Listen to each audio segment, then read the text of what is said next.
Hi, BrenTech here, where tech is made simple.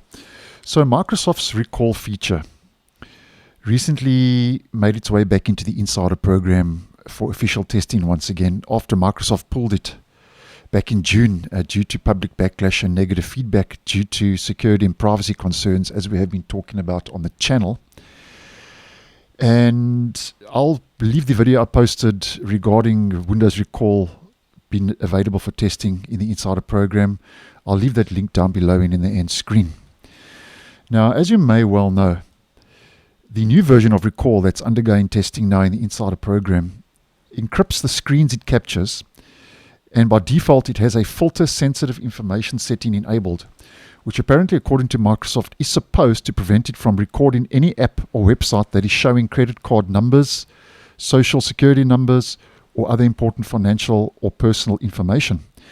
Now, according to some recent tests that were run by Tom's Hardware, and I'll leave the post to that article, I'll leave that link down below for you to go check out more in depth. But according to some tests run by Tom's Hardware, apparently the filter only worked in some situations, leaving what they're calling a gaping hole in the protection that Microsoft is so-called promising now that Recall is bringing to the so-called proverbial table.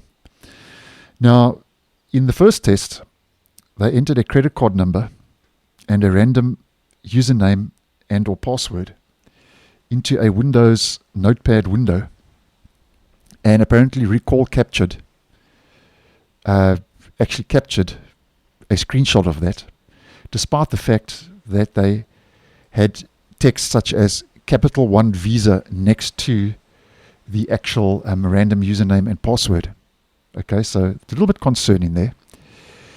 And something else they also did was they filled out a loan application PDF in Microsoft Edge, entered a social security number, name and date of birth, and Recall also captured that, despite Microsoft saying it will not capture any personal info with that setting enabled. So they also tested this with an actual credit card number, and the results were the same.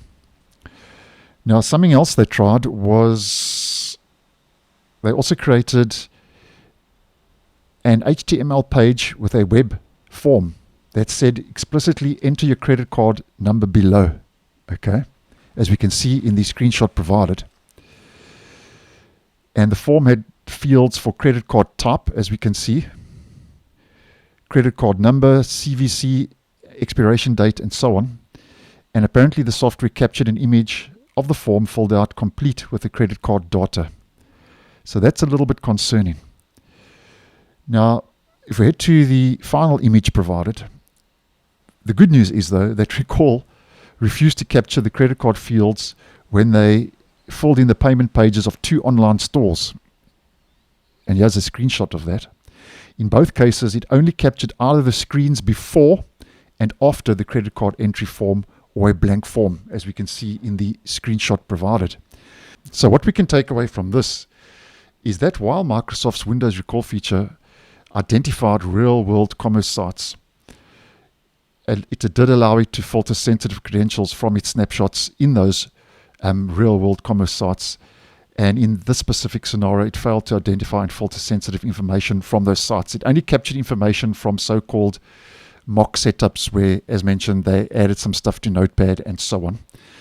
But we must remember that Recall, although it did capture sensitive information, which Microsoft said it wouldn't, like credit card info and personal information, we must remember that Windows Recall is still in preview in the Insider program. So bugs like this are expected, where previously Microsoft rolled it out prematurely for testing basically with the general public, and now at least they are testing this in the Insider program, where Microsoft actually wants feedback from testers to improve the product before it rolls out to the public. So this is going to be an interesting one to watch, and I certainly hope by the time Recall does make its way to the general public that these bugs that were identified by Tom's Hardware as an example will be ironed out. But I keep my ear to the ground with Recall because I know it's caused quite a lot of debate. And as I get the information, obviously I'll keep you guys in the loop. So thanks for watching, and I'll see you in the next one.